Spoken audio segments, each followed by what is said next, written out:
الحمد لله رب العالمين والعاقبة للمتقين والصلاة والسلام على رسوله محمد وعلى آله وأصحابه أجمعين وعلى من تبعهم بإحسان إلى يوم الدين.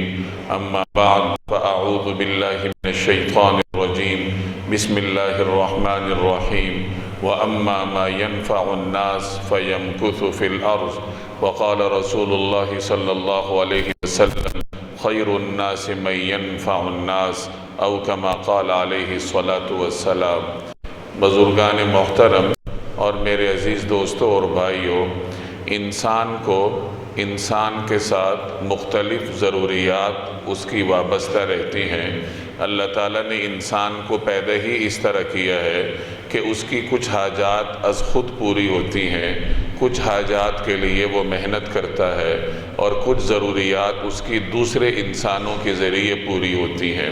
بہترین انسان اس کو قرار دیا گیا ہے جو کہ اپنی ذات سے دوسرے انسانوں کو نفع پہنچائے. جو آدمی دوسرے انسانوں کے لیے نفع کا باعث بنتا ہے، اللہ تبارک و تعالی زمین میں اس کو قائم کر دیتا ہے.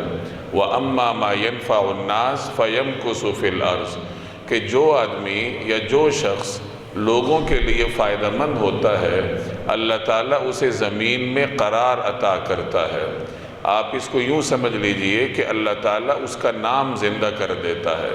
یعنی ہمیں ایک نسخہ عطا کیا گیا کہ اگر زمین میں اپنا نام زندہ کرنا چاہتے ہو یا بألفاظ دیگر اگر تاریخ میں زندہ رہنا چاہتے ہو تو اس کا طریقہ یہی ہے کہ مخلوق خدا کے لیے اپنے آپ کو فائدہ مند بنا لو. عموماً ہمارے ہاں لوگوں کو لاشعوری طور پر اولاد میں سے بیٹے کی خواہش رہتی ہے، نرینہ اولاد کی خواہش رہتی ہے. ہر آدمی یہی چاہتا ہے کہ اللہ مجھے بیٹا عطا کرے. اگر کسی کے ہاں 2-3 بیٹیاں ہوں اور بیٹا نہ ہو تو بسا اوقات وہ آہستہ آہستہ نفسیاتی مریض بن جاتا ہے. وہ اسی فکر میں وہ باولا ہوا پھرتا ہے کہ میرے ہاں بیٹا کیوں نہیں ہوتا. تو یہ جو ہمارے ہاں لوگوں کے لاشعور میں بیٹی کی خواہش رچی بسی ہے، تو اس کی وجہ یہ ہوتی ہے کہ آدمی یہ سمجھتا ہے کہ میری نسل تو بیٹے کے ذریعے چلنی ہے، میرا نام بیٹے کے ذریعے قائم ہونا ہے، تو اگر میرے ہاں بیٹا ہی نہ ہوا تو کل میرا نام کیسے زندہ رہے گا. یہ صرف ہماری ایک سوچ ہے جس کا حقیقت سے کوئی خاص تعلق نہیں ہے. ہم سب یہاں بیٹھے ہیں، ہم میں سے کتنے لوگ ہیں جنہیں پردادے کے دادا کا نام آتا ہو. ہمارے ہاں اہل عجم میں انساب تو محفوظ نہیں ہے، نسب محفوظ نہیں ہے، تو زیادہ سے زیادہ پوتے تک یا اس کے بیٹے تک انسان کا نام زندہ ہوتا ہے. اس کے بعد پھر آدمی فنا کے گھاٹ اتر جاتا ہے، اس کا نام بھی ختم ہو جاتا ہے، کسی کو معلوم نہیں ہوتا. تو معلوم ہوا کہ اولاد نرینہ کے ذریعے کسی کا نام باقی رہے یہ کوئی ضروری نہیں ہے. ہاں، جو طریقہ کار قرآن کریم ہمیں بتاتا ہے کہ اگر اپنا نام باقی رکھنا چاہتے ہو، زمین میں قرار حاصل کرنا چاہتے ہو، تو اس کا طریقہ یہی ہے کہ لوگوں کے لیے فائدہ مند ہو جاؤ. تاریخ انسانی میں کتنی ایسی شخصیات گزری ہیں جو لوگوں کے لیے فائدہ مند رہی ہیں، تو اللہ تبارک و تعالی نے صدیوں تک ان کا نام زندہ رکھا ہے. آج تک ان کا نام زندہ ہے. حاتم طائی عربوں کا معروف سخی تھا، اس حد تک سخی تھا کہ جو کچھ اس کے پاس ہو لوگوں کی خدمت پر قربان کر دیا کرتا تھا. عربوں کی قدیم حکایات میں اس کے بہت سارے قصے ملتے ہیں. اس کی ایک حکایت ہے کہ ایک مرتبہ اس کے پاس 100 اونٹ تھے، 100 جانور تھے، 100 اونٹ تھے، یہی اس کی ملکیت میں تھے. اتنے میں اس کے پاس کچھ ضرورت مند آ گئے جنہیں اونٹوں کی، جانوروں کی ضرورت تھی. تو حاتم طائی نے وہ 100 کے 100 اونٹ ان ضرورت مندوں میں تقسیم کر دی، اپنے پاس ایک بھی باقی نہ رکھا. تو کسی نے اس سے سوال کیا کہ آپ اپنی ضرورت کے لیے بھی کوئی رکھ لیتے، کل کو آپ کو کام آئے گا. تو حاتم طائی نے اسے جواب دیا کہ میں کل کے متوقع فائدے کے لیے آج کی بھلائی کیوں قربان کروں، کہ آج کی نقد بھلائی یہی ہے کہ میں یہ چیزیں لوگوں کے فائدے کے لیے خرچ کر دوں، اور کل مجھے اس سے فائدہ ہوتا ہے یعنی اس اونٹ سے، وہ ایک متوقع چیز ہے. تو میں ایک متوقع اور موہوم چیز کے لیے آج کی بھلائی کو کیوں قربان کر دوں. تو اس طریقے سے وہ لوگوں پر خرچ کیا کرتا تھا۔ کہا جاتا ہے کہ اس کے گھر کا دروازہ کبھی بند نہیں ہوتا تھا، اس کے دسترخوان سے کبھی کسی کو اٹھایا نہیں جاتا تھا، جو بھی آتا تھا اس کے دسترخوان سے فائدہ اٹھاتا تھا۔ تو اس طریقے سے اس نے مخلوق خدا کی خدمت کی تو اللہ جل جلالہ نے اس کا نام زندہ کر دیا۔ یہ تفسیر ہے اس آیت کی، وَأَمَّا مَا يَنْفَعُ النَّاسَ فَيَمْكُثُ فِي الْأَرْضِ، کہ جو لوگوں کو فائدہ دے گا، لوگوں کے لیے فائدہ مند ہوگا، اللہ تعالیٰ اسے زمین میں قرار عطا کرتا ہے، استقلال عطا کرتا ہے۔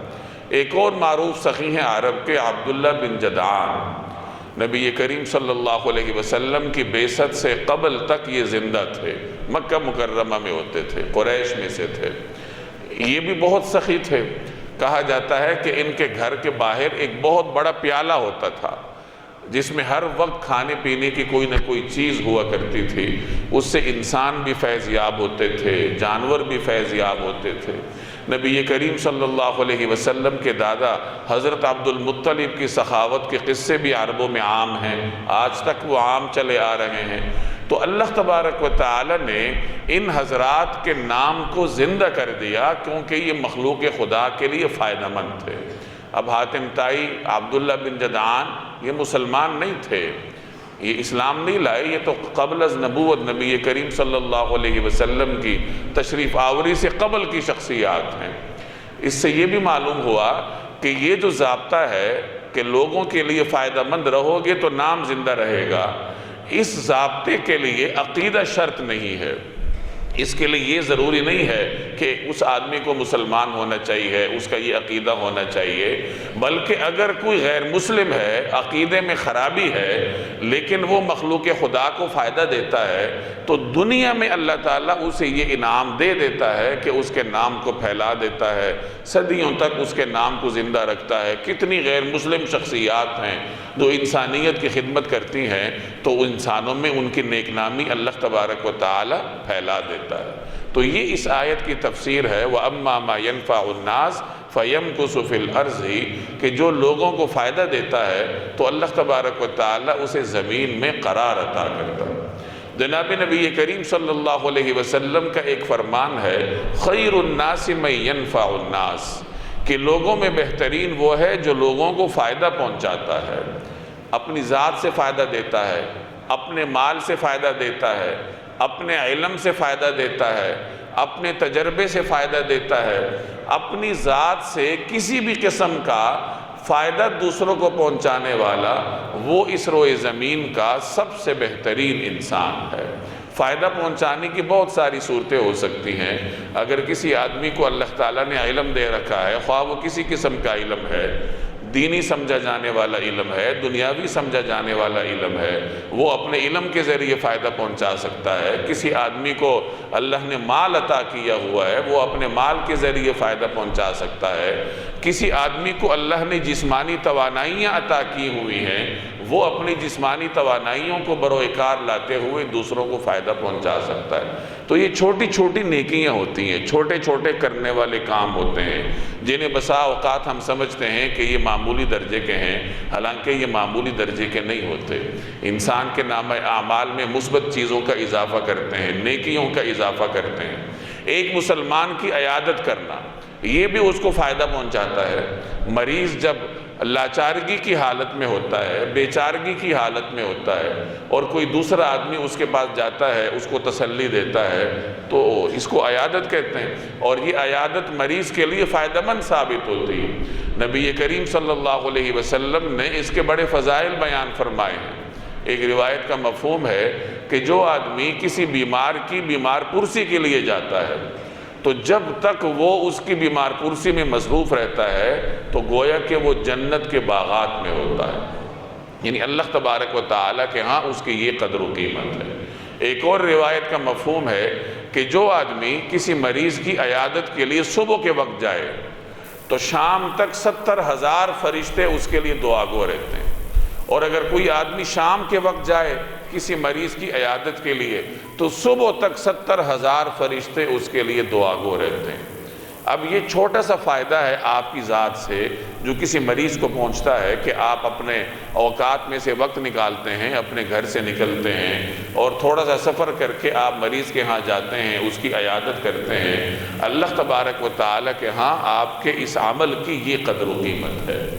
نبی کریم صلی اللہ علیہ وسلم اپنے صحابہ کرام کی عیادت کے لیے تشریف لے جاتے تھے، اپنے میل جول والے کی، اپنے خدمت گزاروں کی عیادت کیا کرتے تھے، یہاں تک کہ بسا اوقات جو غیر مسلم ہوتے ان کی عیادت کے لیے بھی تشریف لے جاتے۔ ایک روایت کا مفہوم ہے، ایک یہودی لڑکا نبی کریم صلی اللہ علیہ وسلم کی خدمت میں آیا کرتا تھا، خوش قسمتی تھی اس کی، تو وہ بیمار ہوا اور اس کی بیماری ایسی ہوئی کہ بس اب وہ دنیا سے جانے والا ہو گیا۔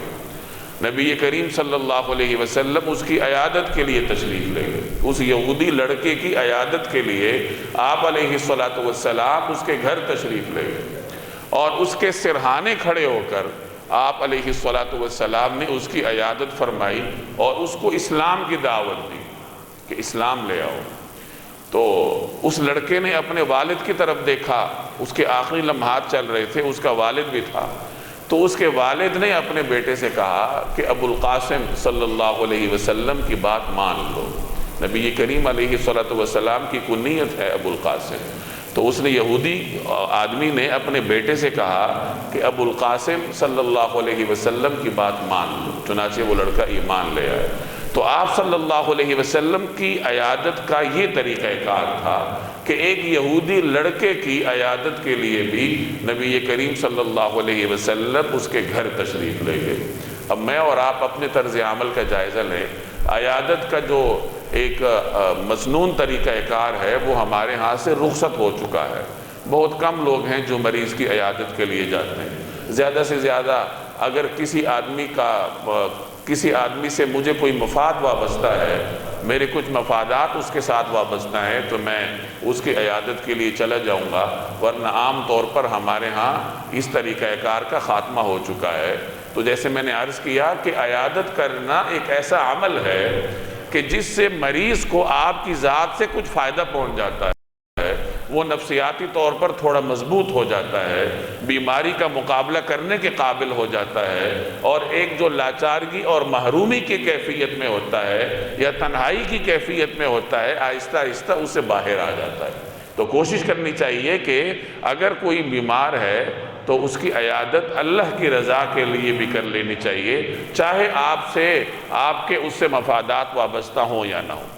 حضرت ابو ذر رضی اللہ تعالی عنہ کی روایت ہے کہ انہوں نے ایک مرتبہ نبی کریم صلی اللہ علیہ وسلم سے پوچھا کہ یا رسول اللہ، سب سے افضل عمل کیا ہے؟ تو نبی کریم صلی اللہ علیہ وسلم نے فرمایا کہ ایمان لانا اور اللہ کے راستے میں جہاد کرنا۔ انہوں نے پھر پوچھا کہ یا رسول اللہ، اللہ کے راستے میں اگر گردن آزاد کرنی ہو، غلام آزاد کرنا ہو، تو کون سا غلام آزاد کرنا اللہ کے راستے میں سب سے افضل ہے؟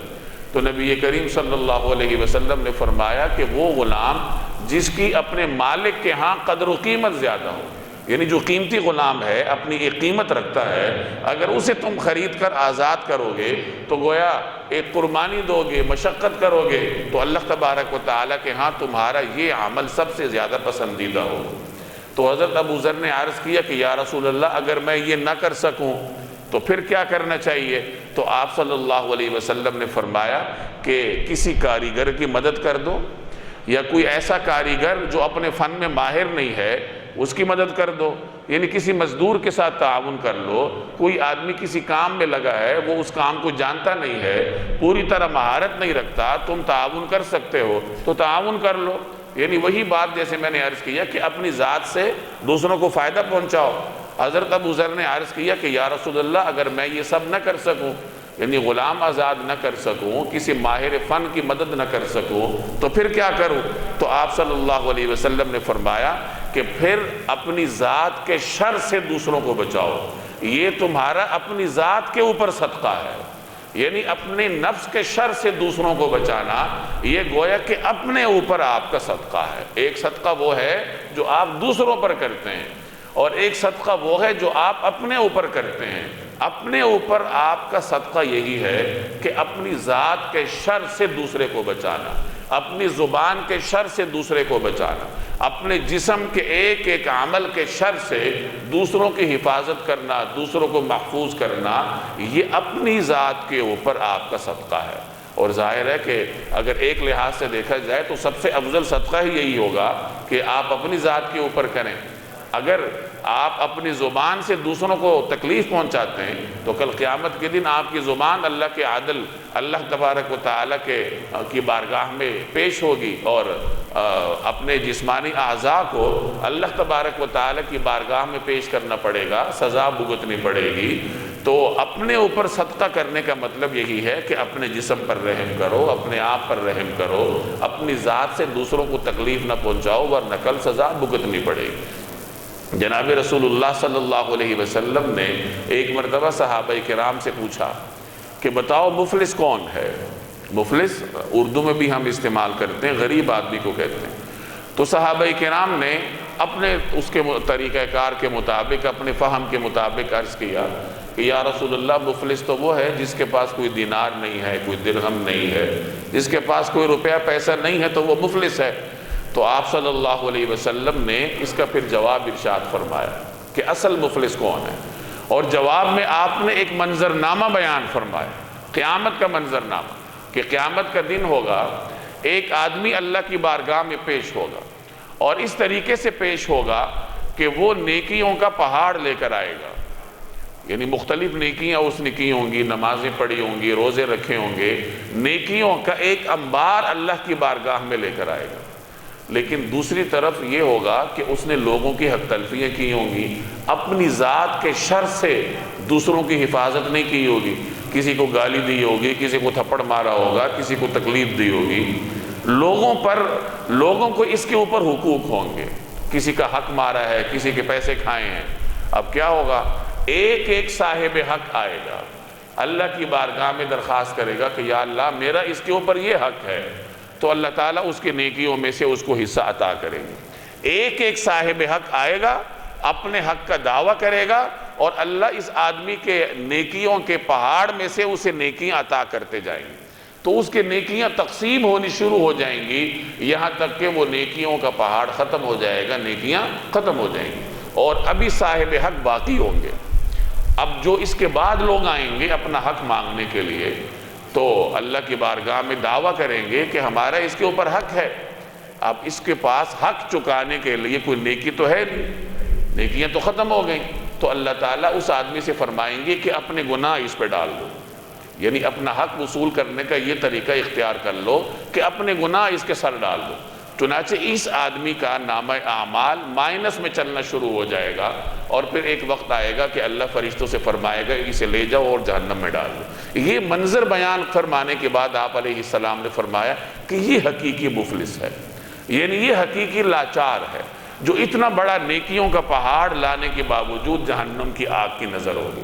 اور وجہ کیا تھی؟ وجہ یہی کہ لوگوں کے حقوق کا خیال نہیں کیا، اپنی ذات سے دوسروں کو نفع تو نہیں پہنچایا، لیکن اتنا بھی نہیں کیا کہ اپنی ذات کے نقصان سے، اپنی ذات کے شر سے دوسروں کی حفاظت کرے، لوگوں کو نقصان دیتا رہا، لوگوں کی حق تلفیاں کرتا رہا، اور ساتھ نمازیں بھی پڑھتا رہا، ساتھ حج بھی کرتا رہا، ساتھ روزے بھی رکھتا رہا، لوگوں کی حق تلفیاں بھی کرتا رہا، تو کل قیامت کے دن وہ حقیقی مفلس کے روپ میں اللہ تبارک و تعالیٰ کی بارگاہ میں جائے۔ تو میرے بھائی، ہم اپنی صورتحال اگر دیکھیں تو اللہ معاف کرے ہمارے حالات بھی یہی ہیں۔ ادھر ہم نماز بھی پڑھ لیتے ہیں، روزہ بھی رکھ لیتے ہیں، صدقہ خیرات بھی کر لیتے ہیں، لیکن مخلوق خدا کے لیے ہم کوئی فائدہ مند ثابت نہیں ہوتے۔ اپنی انفرادی عبادات تو ہم کر لیتے ہیں، ہر سال لوگ عمرہ بھی کر لیتے ہیں، ہر سال حج کے لیے بھی چلے جاتے ہیں، لیکن اپنی ذات کے فائدے کو لوگوں کے لیے عام نہیں کرتے۔ اور اس سے بھی آگے کی چیز کہ اپنی ذات کے شر سے دوسروں کی حفاظت نہیں کرتے۔ آدمی کی ذات کے شر کے دو طریقے ہوتے ہیں۔ ایک طریقہ تو یہ ہے، یعنی ایک صورت تو یہ ہے کہ آپ کی ذات کا شر کسی ایک انسان تک پہنچتا ہے، تو کل ایک انسان آپ کے گلے پر سوار ہوگا۔ اور ایک صورت یہ ہے کہ انسان کی ذات کے شر سے ایک مخلوق خدا پریشان ہو، بہت سارے لوگ آپ کی ذات کے شر سے پریشان ہو۔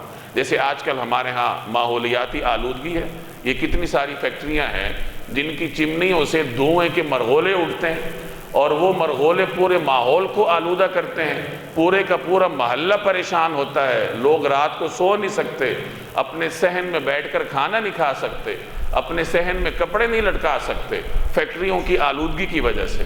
اب یہ ایک عمومی شر ہے جو اس فیکٹری کا مالک اپنی ذات سے پوری مخلوق کو پہنچا رہا ہے۔ اب مجھے بتائیے کہ وہ فیکٹری کا مالک اگر حج بھی کر لے، ہر سال حج پہ جائے، ہر مہینے عمرے پہ جائے، سجدے کر کر کے اللہ کی بارگاہ میں اپنے ماتھے پر بل ڈال دے، لیکن جو اتنی ساری مخلوق خدا کو اس نے پریشان کر رکھا ہے، اب کل کو یہ ساری مخلوق خدا جب اس کے سر پر سوار ہوگی قیامت والے دن، تو اس کے یہ نمازیں اسے بچا لیں گی، اس کے یہ حج، اس کے یہ روزے یا اس کے یہ نوافل اللہ کے غضب سے اس کو بچا لیں گے۔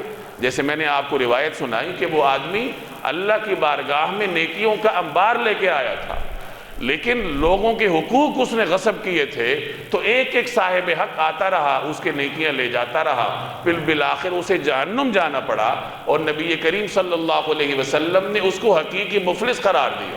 تو ہمیں غور کرنا چاہیے کہ کہیں ایسا تو نہیں کہ ہم ایک طرف عبادات کرتے ہیں، نیکیاں کمانے کی کوشش کرتے ہیں، اور دوسری طرف ہماری ذات کے شر سے مخلوق خدا پریشان ہے، اور یہی مخلوق خدا کل ہماری گردن پر سوار ہوگی قیامت والے دن۔ تو خلاصہ یہ نکلا کہ بہترین انسان بننے کے لیے ضروری ہے کہ آپ کی ذات کا نفع دوسروں کو پہنچے، چاہے آپ اپنی توانائیوں کے ذریعے دوسروں کو نفع پہنچائیں، کسی کو سڑک پار کروا دی، کسی بیوہ کی مدد کر دی۔ مدد کرنے کا یہ مطلب نہیں کہ آپ اپنے پیسوں سے اس کے لیے سودا لے کر آئیں، آپ اسی سے پیسے لے کے اس کے لیے سودا لا سکتے ہیں۔ ایک نوجوان اپنی چھٹی کے دن یہ کام کر سکتا ہے۔ دوسروں کو مسکرا کر ملنا، یہ بھی اپنی ذات کا نفع دوسروں تک پہنچانے کی ایک صورت ہے۔ تو اپنی جسمانی توانائیوں کو مخلوق خدا کے نفع کے لیے وقف کر دیں۔ جن کو اللہ نے مال دیا ہے وہ اپنے مال سے دوسروں کو نفع پہنچائے، اور کم از کم یہ تو ہر آدمی اس کا التزام کرے کہ اپنی ذات کے شر سے مخلوق خدا کی حفاظت کرے۔ نبی کریم صلی اللہ علیہ وسلم نے اپنے ایک فرمان میں مسلمان کی تعریف ہی یہ کی ہے، المسلم من سلم المسلمون من لسانہ ویدہ۔ مسلمان وہ ہے جو دوسرے مسلمانوں کو اپنی زبان اور جسم کے شر سے محفوظ رکھے۔ گویا کہ جو آدمی اپنی زبان اور جسم کے اپنے ہاتھوں کے شر سے دوسروں کو محفوظ نہیں رکھتا، وہ اس تعریف کے مطابق مسلمان ہی نہیں ہے، وہ حقیقی مسلمان کی تعریف پر پورا ہی نہیں اترتا، اسے حقیقی مسلمان کہا ہی نہیں جا سکتا۔ مسلمان سلامتی سے نکلا ہے نا، اسلام سلامتی سے نکلا ہے۔ تو جب آپ دوسروں تک سلامتی نہیں پہنچا سکتے، اپنی ذات کے شر سے دوسروں کو بچا نہیں سکتے، تو پھر ایسے آدمی کو اپنے آپ کو مسلمان کہلانے کا بھی حق نہیں۔ اللہ تبارک و تعالی عمل کرنے کی توفیق عطا فرمائے۔ وما علینا الا البلاغ۔